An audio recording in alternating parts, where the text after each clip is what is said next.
Welcome back to my channel అండి. Swathi GNM health tips అండి. ఈరోజు మనం చూసుకునేది ఏంటంటే ఏం కూర అంటే గుత్తంకాయ కూర చేస్తుందండి మా అమ్మ.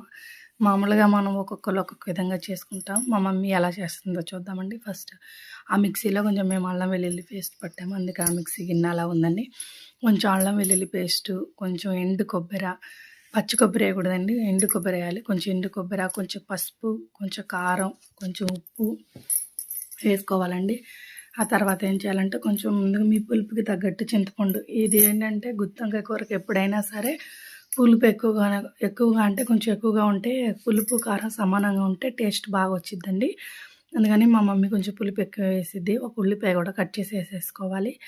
తర్వాత ఒక టమోటా, చిన్న సైజ్ టమోటా, అంటే చింతపండు ఎక్కువ వేసుకుంటే టమోటా స్కిప్ చేయొచ్చు, లేదు చింతపండు మీడియంగా వేసుకుంటే ఒకటి కానీ హాఫ్ కానీ టమాటా వేసుకోవచ్చు. మా అమ్మ హాఫ్ టమాటా వేసిందండి.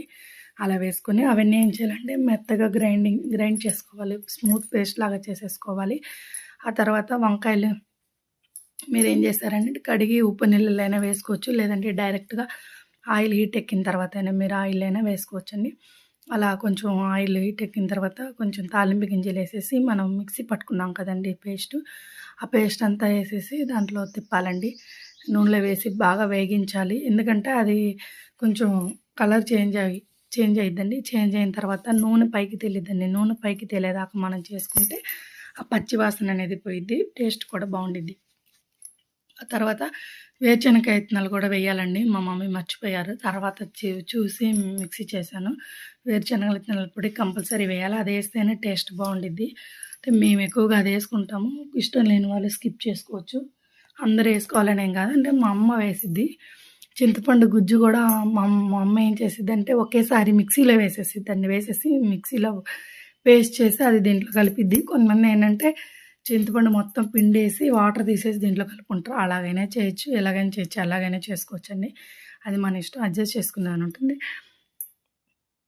వంకాయ ఏంటంటే అట్లా 4 భాగాలుగా కట్ చేసుకొని వేసుకోవచ్చు, కొంతమంది 6 భాగాలు కూడా కట్ చేసుకుంటారు, అలా కూడా చేసుకోవచ్చు.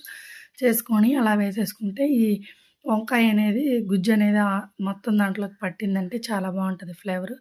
అలా పట్టడం కోసం నేను అలా గెంటుతో వేస్తున్నాను. మొత్తం వంకాయలన్నీ ఒకదాని తర్వాత ఒకటి వేసేసుకొని బాగా ఆ గుజ్జు అంతా లోపలికి వెళ్ళిన తర్వాత అట్లా మీకు ఎంత వాటర్ కావాలో అంత వాటర్ వేసేసుకొని కొత్తిమీర, కరివేపాకు నేను ముందే వేసానండి. మీరు లాస్ట్లో కూడా కొత్తిమీర వేసుకోవచ్చు. కస్తూరి మేతి ఉంటే కస్తూరి మేతి కూడా మీరు వేసుకోవచ్చు, నా దగ్గర లేదు. Please like, share, subscribe.